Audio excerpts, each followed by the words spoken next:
Fast news India के इस bulletin में खबरों के साथ मैं स्वाति और रुख करते हैं आज की तमाम बड़ी खबरों की ओर। तो सबसे पहले खबर जनपद संभल से। यूपी के जनपद संभल के चंदौसी में पुलिस और बदमाशों के बीच हुई मुठभेड़ में 2 बदमाश घायल हो गए। पुलिस ने घायल बदमाशों को गिरफ्तार कर लिया है, साथ ही एक पुलिसकर्मी भी घायल हुआ। तीनों को इलाज के लिए अस्पताल में भर्ती कराया गया। यह घटना चंदौसी के निकट पथरौआ गाँव की है। देखिए संभल से प्रशांत वारसड़े की रिपोर्ट।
रोड पर भारी पुलिस बल तैनात है, क्या मामला है? ये जनपद संभल में अपराध एवं अपराधियों के विरुद्ध अभियान जारी है। इसी क्रम में एक लूट की सूचना चंदौसी थाना अध्यक्ष को मिली थी। यहाँ पे घेराबंदी की गई। कैथल रोड के पास में पथरौआ चौराहे के पास में घेराबंदी की गई तो 2 मोटरसाइकिल से कुछ अपराधियों ने पुलिस पे फायर किया, जिसमें हमारा एक मोहित गौतम कांस्टेबल घायल हुआ। इसी काउंटर फायरिंग में 2 अपराधी इकराम और बिलाल घायल हुए हैं। उन सभी को हॉस्पिटल भेजा गया है। इनका आपराधिक इतिहास जानकारी की जा रही है, जिसके बारे में अभी जानकारी मिली है कि ये दोनों लुटेरे हैं। इनकी अपने जनपद से और अन्य जनपद से भी इनके आपराधिक इतिहास के बारे में पूर्णतः जानकारी की जा रही है। सभी के खिलाफ अब विधिक कार्रवाई की जाएगी।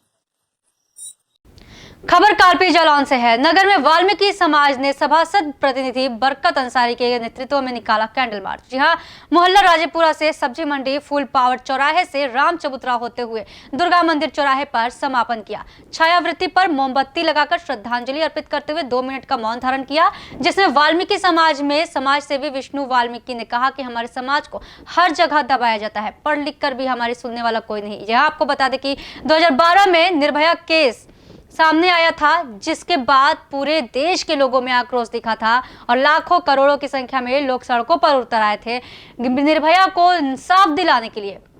कुछ ही महीनों पहले आखिरकार निर्भया को इंसाफ भी मिला था। निर्भया के गुनाहगारों को फांसी दिए हुए 1 साल भी पूरा नहीं हुआ कि इतने बड़े दुख के साथ यह बताना पड़ रहा है कि देश में निर्भया केस जैसा एक और मामला सामने चुका है। देश की बेटियों पर फिर से वही दरिंदों का साया मंडराया है।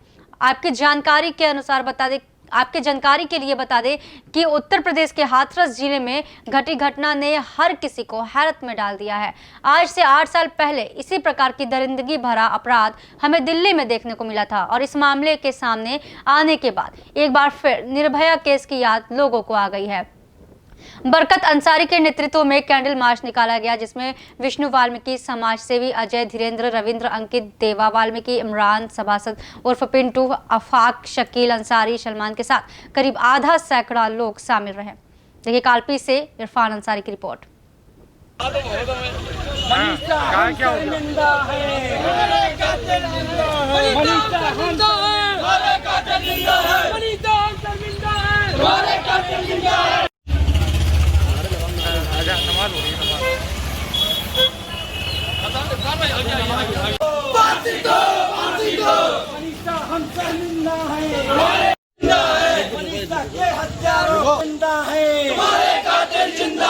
मनीषा हम शर्मिंदा है, तुम्हारे कातिल जिंदा है। मनीषा के हत्यारों को फांसी दो, फांसी दो। मनीषा के हत्यारों को फांसी दो, फांसी दो। मनीषा के हत्यारों को फांसी दो, फांसी दो। मनीषा के हत्यारों को फांसी दो।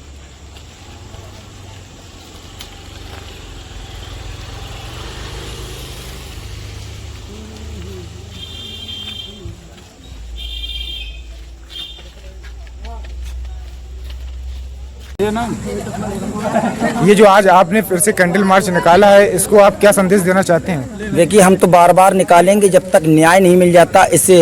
इससे पीड़िता को, इसे जो है, जो जघन अपराध हुआ है जिस बेटी के साथ, इस प्रदेश की और इस देश की बेटी के साथ जो जघन अपराध हुआ है, इसे फास्ट ट्रैक में जब तक ये मुकदमा नहीं जाता और हत्यारे पकड़े नहीं जाते हैं और उन्हें फांसी नहीं होती है, तब तक हम रोजाना अपनी इस संवेदना को, अपनी इस हमदर्दी को हमेशा मुजाहिरा करते रहेंगे, हमेशा इजहार करते रहेंगे और हमेशा इसे दर्शाते रहेंगे कि हम इस पीड़िता के साथ हैं। हम इस देश की आवाम को बताना चाहते हैं कि आप सब भी बाहर निकलिए और देखिए कि आपके यहाँ भी बेटियाँ हैं। आप क्या कहना चाहते हैं? सर्वप्रथम मैं ये कहना चाहता हूँ, जिस तरह बीजेपी का नारा था, बेटी बचाओ बेटी पढ़ाओ का नारा था, वो पूरा की पूरा उल्टा हो गया है। ये इसमें पूरी की पूरी नाकामयाबी हमारे प्रदेश सरकार की, साथ ही साथ जो जो केंद्रीय सरकार है उसकी भी नाकामयाबी रही है, क्योंकि आसिफा से लेके मनीषा तक जितनी भी हमारी बहनों के साथ जो अत्याचार और बलात्कार हुआ है, इसमें अभी तक न्याय नहीं मिला है, जिसमें पूरी की पूरी सरकार की नाकामयाबी रही है। तो इस तरह का जो हमारा जो कैंडल मार्च है, ये हमारा एक विरोध है सरकार के प्रति, कि जो नारा था, कम से कम अपने नारे के प्रति तो एक आईना दिखाएं कि हम सत्य हैं। और जो नारा ये था उनका, बेटी बचाओ बेटी पढ़ाओ का नारा था, ये पूरा के पूरा उल्टा है।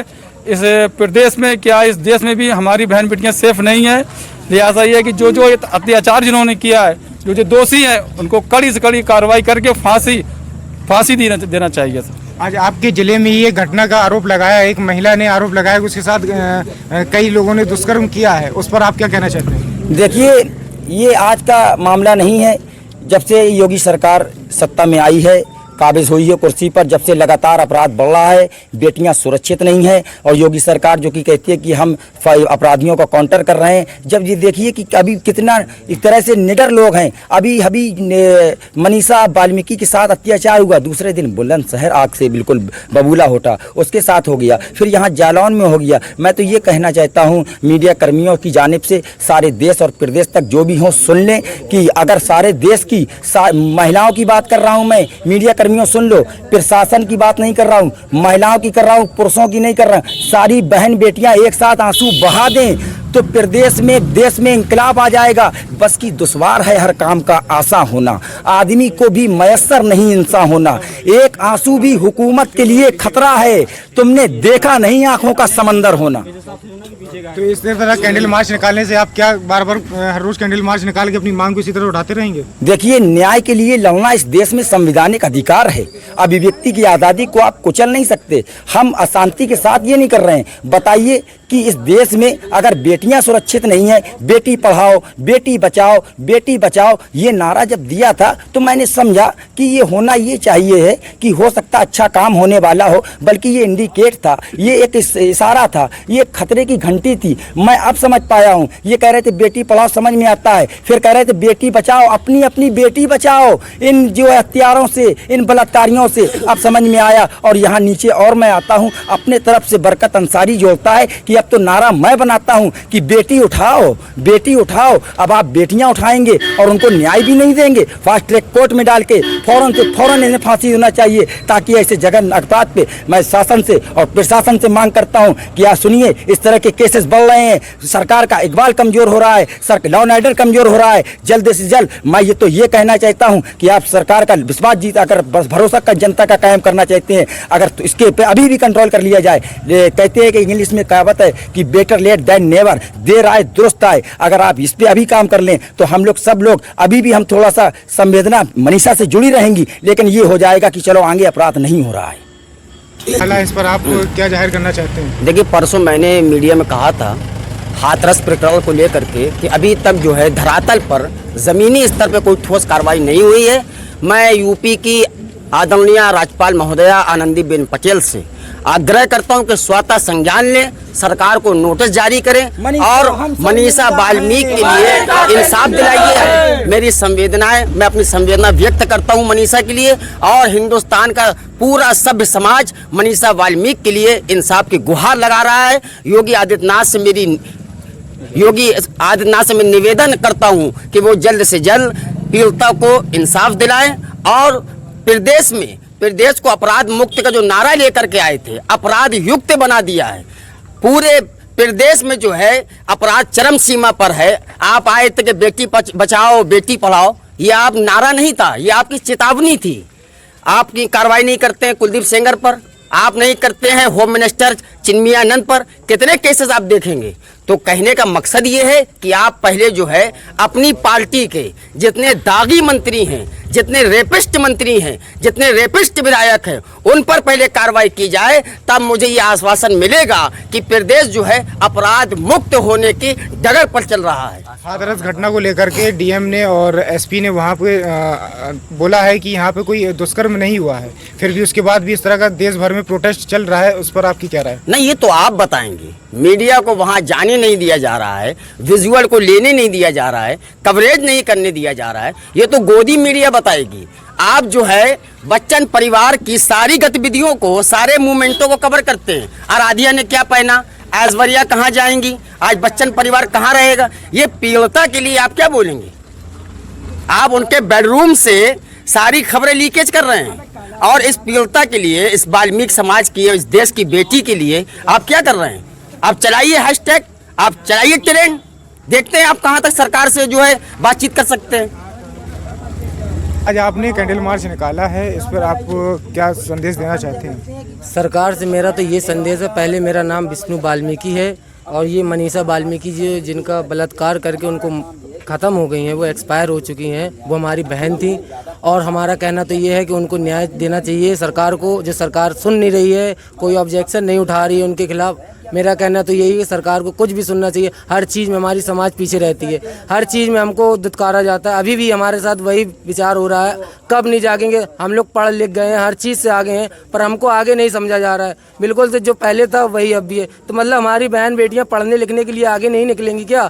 क्या हम लोग कुछ आगे नहीं बढ़ सकते हैं क्या? अगर आगे बढ़ने की सोचते हैं तो ये बलात्कारियों जैसा काम किया जाता है। इन हत्यारों को फांसी देना चाहिए और देना चाहिए। संविधान की नीति, सरकार को फांसी देना चाहिए। मनीषा के हत्यारों को फांसी की मांग है कि इनके हत्यारों को फांसी दी जाए। फांसी दी जाए। भैया देखो, हम लोग ये चाहते हैं कि हम लोगों के साथ कभी गलत नहीं होना चाहिए। हम लोग हर किसी के साथ अच्छा करते हैं, तो हमारे सरकार से यही कहना है कि उनके साथ भी अच्छा होना चाहिए। वो भी हमारी बहन थी, वो हमारे भाई हैं, उनका परिवार, हमारी माँ है, भाई हैं, बाप हैं, सभी हमारा यही कहना है। और हम भी उन्हीं की समाज के हैं, तो हमारा बस तो यही कहना है कि उनको फांसी ही देना चाहिए। पैसे से कुछ नहीं हो सकता क्या? उनके घर का चूल्हा जल जाएगा पैसों से? बस चूल्हा जल जाएगा। उनका वही प्यार, उनकी वो बेटी जिनसे वो प्यार करते थे, खाना खिलाते थे, पढ़ने के लिए भेजते थे, क्या वो वापस आ जाएगी? नहीं आ सकती।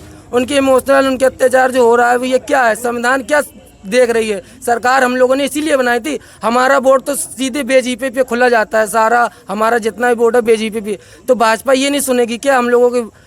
जो हम लोगों के साथ ये गलत हो रहा है, ये हमेशा बलात्कार, कब ये बलात्कार कम होगा? ये हमेशा जारी रहेगा। कोई भी सरकार आती है, ये क्या है? कोई ऐसी सरकार बनाई है जो हम लोगों का सुन सके, हम लोगों के साथ रह सके, खड़ा रह सके और हम लोगों को आगे कर सके। बस ये चाहते हैं मनीषा के हत्यारों को।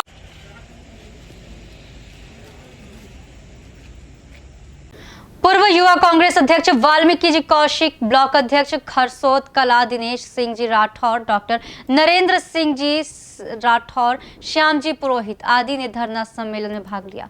देखिए जावड़ा से देवीलाल प्रजापत की रिपोर्ट। क्या मुद्दा रखा आपने? गांधी जयंती के उपलक्ष्य में एक तो मौन धरना रखा है और जो नरेंद्र मोदी केंद्र सरकार ने और शिवराज सरकार ने किसानों का जो काला कानून मंडी एक्ट के अंदर लेके आए हैं, हम पूरा जोर उसका विरोध कर रहे हैं। और हम चाहते हैं कि जो पहले मंडी के अंदर जो नियम थे, उसी नियम से मंडी सुचारू रूप से चले। आज किसान परेशान है, किसान के साथ व्यापारी भी परेशान है। आज किसानों की सोयाबीन का भाव 200 रुपये, 500 रुपये, 700 रुपये, 800 रुपये कम में सोयाबीन बिक रही है। हर जगह व्यापारी वन भी हड़ताल पे है और कर्मचारी वन भी हड़ताल पे है। तो हम चाहते हैं कि काला कानून ख़त्म किया जाए। ये काला कानून वो काला कानून है जो नरेंद्र मोदी ने पहले GST लागू करी, फिर डीजल के भाव बढ़ाए, पेट्रोल के भाव बढ़ाए और अब वो धनवान लखपति अरबपति लोगों के हाथ में ये सौंपना, मंडी का काम सौंपना चाहते हैं ताकि बाहर से लोग आए, व्यापारी और माल खरीद के ले जाए और बड़नगर प्रॉपर के व्यापारी और यहाँ के किसानों को हजारों लाखों करोड़ रुपए का नुकसान होगा। ये हमने अभी प्रभात फेरी भी निकालेंगे, हम यहाँ से डाबरी जाएंगे, डाबरी से यहाँ लाके समापन करेंगे और ये 8 दिन तक कंटिन्यू चलेगा। गांधी जयंती के उपलक्ष्य में ये प्रदेश कांग्रेस माननीय कमलनाथ जी ने ये कार्यक्रम दिया है और ये कार्यक्रम सुचारू रूप से चलेगा और ना किसी वर्ग ना किसी सभी को साथ लेके इस कार्यक्रम को हमको आगे बढ़ाना है। आज हम कमलनाथ जी ने ये कार्यक्रम किया है उस सुचारू रूप से तीनों ब्लॉक अध्यक्ष भाई बड़नगर ब्लॉक अध्यक्ष हमारे गजेन यादव, बड़ी खरसोद भाटपटलाना अध्यक्ष। यूपी के जौनपुर जिले के थाना खेतासराय क्षेत्र अंतर्गत मानी कला गांव में सोनकर बस्ती में मुंशी राम सोनकर पुत्र राजा राम, प्यारे लाल पुत्र राजा राम, ओम प्रकाश पुत्र राजा राम आदि लोग मोतीलाल पुत्र स्वर्गीय भिखू राम, शिवनाथ सोनकर पुत्र स्वर्गीय दुखरन आदि की जमीन में से जबरन रास्ता मांग रहे हैं। और जबकि लेखपाल का कहना है कि नक्शे में रास्ता नहीं है, फिर भी पीड़ितों का आरोप है कि सत्ता की हनक और पैसे के बल पर जबरन रास्ता लेना चाह रहे हैं और शासन प्रशासन कोई भी हमारे साथ न्याय करने को तैयार नहीं है। पीड़ित कई बार थाने का भी चक्कर लगा चुका है, कहीं से न्याय की आस नहीं लग रही है। देखिए खेतासराय से राकेश कुमार शर्मा की रिपोर्ट। क्या मामला है भैया, क्यों यहाँ भीड़ लगी हुई है? सर मामला बस इतना ही है कि हमारी 53 डिसमिल की ज़मीन है सर, कुछ लोग मतलब उस पर ज़बरदस्ती रोड बिछवाना चाहते हैं जो कि वहाँ पे रोड नहीं है। तो क्या कोई अधिकारी कर्मचारी आए थे? सर यहाँ यस सर आए थे। कौन कौन आए थे? मजिस्ट्रेट आए थे और लेखपाल साहब आए थे और उनके साथ कुछ अफसर थे। लेखपाल कानूनी को और नायब साहब थे? जी ठीक जी। तो उन लोगों ने क्या कहा? उन लोगों पैसे के बलबूते पे हैं, पैसे के बल पे वो सब हमारे मतलब ज़मीन पे रोड बिछवाना चाहते हैं जबरन। क्या कागज में आप लोगों ने लेखपाल से पूछा कि कागज में रास्ता है कि नहीं? लेखपाल से पूछा है, उसमें जो हमारा नक्शा है उसमें कोई रोड नहीं, ना कोई चक्रोट, ना कोई रास्ता है। मतलब कागज में रास्ता नहीं है? कुछ भी नहीं है सर। और जबरन रास्ता पटवाने का बात कर रहे हैं? जी सर। नक्शे में भी नहीं है। ये कौन सा गांव है? मानी कला गाँव। क्या नाम है आपका? मेरा नाम विपिन कुमार सोनकर। तो नायब साहब और कानून को और लेखपाल जी, ये तीनों लोग जबरदस्ती आपकी जमीन से रास्ता ले जाना चाह रहे हैं? जी सर। कर रहे हैं हम लोगों के साथ, आप लोगों के साथ दबंगाई हो रही है? जी सर।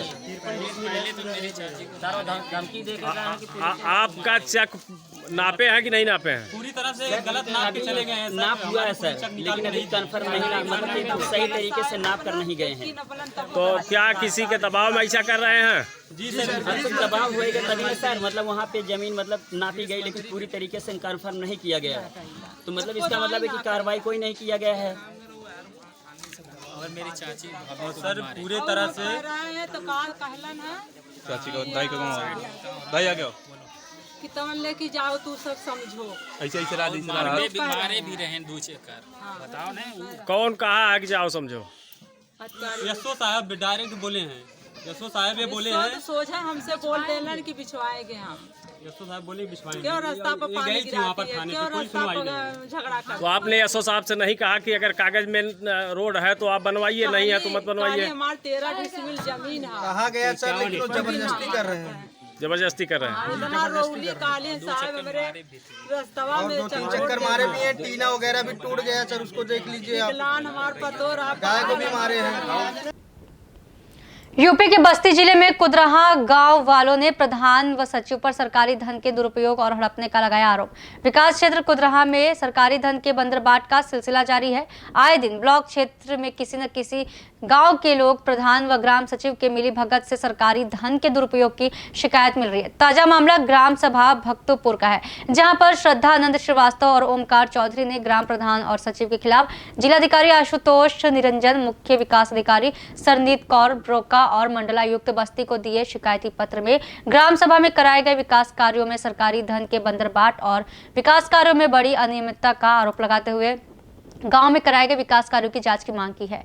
देखिए बस्ती से इंद्रजीत की पूरी रिपोर्ट। आइए हम जानते हैं कि ग्राम पंचायत से जो व्यक्ति है उनसे ही जानने की कोशिश करते हैं। बताइए आपका नाम क्या है? ओमकार चौधरी। बताइए आप क्या चाहते हैं, क्या बना हुआ है? देखिए खड़ंजा जुगुन के खेत से लेकर और सियाराम के घर तक खड़ंजा लगा है और इसका पैसा भी ये निकाल लिए। खड़ंजा का नामो निशान नहीं है। बबलू के घर के सामने ये दिखाए हैं कि पोखरा खना गया। बबलू के घर के सामने यही पोखरा है, इसमें कहाँ 1 ग्राम मिट्टी नहीं निकला है और कुछ भी नहीं हुआ। पैसा खाली खारिज हो गया, पैसा ले लिए। हीरा के घर के खेत के बगल में बोले पोखरा खना लिख के हैं, जो पैसा निकाल लिए कि हीरा के घर के खेत के पास पोखरा खनाए, पैसा निकाल लिए। वहाँ भी कुछ भी नहीं हुआ है। कपिल के घर के पास में पोखरा खनाए के दिखाए हैं, वहाँ पोखरा है ही नहीं, पोखरा खनाएंगे कहाँ से? और वो भी पैसा निकाल लिए। ऐसा तमाम जगह लूट घसोट सब है इनका, कहीं कोई काम नहीं है। और जांच के लिए हम लोग दरखास्त भी डाले हैं, सीडीओ साहब को दिए, एसडीएम साहब को दिए, कमिश्नर साहब को दिए और मुख्यमंत्री के यहाँ दिए। लेकिन जो भी आता है ब्लॉक पे आएगा, ब्लॉक पे पैसा वैसा दे करके वहीं से वापस कर देते हैं। कुछ भी जांच वोट नहीं होता है, कोई काम नहीं हो रहा है। अच्छा, तो आपके कहने का मतलब ये है कि जो भी चीजें आपके गांव के अंदर हो रही है वो सही नहीं हो रही है? नहीं, कुछ भी नहीं हो रहा है सही। एकदम खाली लूटने वाला काम ये कर रहे हैं। अभी आपको हम दिखाएंगे, मंदिर पे एक पंचायत भवन ये बनवा रहे हैं। वहाँ थोड़ा सा खेत था, कोई पुजारी वहाँ रहता था तो उस जमीन में अनाज पैदा होता था तो खाता था। अब वो उस जमीन में मंदिर पंचायत भवन बनवा दे रहे हैं। अब वहाँ पुजारी कोई रहेगा तो क्या खाएगा? ये बात सही है आपकी। तो आप क्या चाहते हैं? अब हमारा सोच यही है कि जांच हो, आया देखा जाए यहाँ क्या ये सही करवाए हैं, क्या गलत करवाए हैं। ये लोग नरेगा के मजदूर हैं, इन लोगों को मजदूर का कोई नरेगा में काम ही नहीं मिलता है। आपका नाम क्या है? राम। आप नरेगा में काम करते हैं? हाँ करते हैं साहब, लेकिन मिलता नहीं हम लोगों को काम। कहाँ से करता है परिवार को, किस तरह हम जिला रहे लॉकडाउन में। मतलब आप काम करते हैं, पैसा नहीं मिलता है? पैसा जो काम नहीं देते हैं तो पैसा कहाँ से देंगे? पैसा तो हर महीने निकलता, कहाँ जाता है पैसा, किसका जाता है? मतलब आपका कार्ड लगा होता है? कार्ड में लगा होता है इस पर। आपका क्या नाम है? श्यामलाल। आपकी क्या दिक्कत है? क्या दिक्कत है? गांव में खड़ंजा एक सब दिखा दिए हैं, कहीं भया नहीं है, कहीं रोड नहीं बना है, सब पैसा निकाल लिए हैं। यही दिक्कत है, आने जाने सब तकलीफ है। मतलब आप सबका यही है कि जो भी काम हुआ है ग्राम पंचायत के अंदर वो कंप्लीट नहीं है, और कंप्लीट भी नहीं है, जिससे कंप्लीट होने के बजाय उसमें पैसा भी निकाल लिया गया, काम नहीं कराया गया, ऐसा इन लोगों का कहना है। और जो भी नरेगा काम है, इनका कार्ड यूज कर लिया गया है, प्रधान ने इनका कार्ड यूज कर लिया है। तो थे के समाचार, आगे कुछ खास खबरों के लिए यूं ही बन रही है फास्ट न्यूज इंडिया के साथ। धन्यवाद।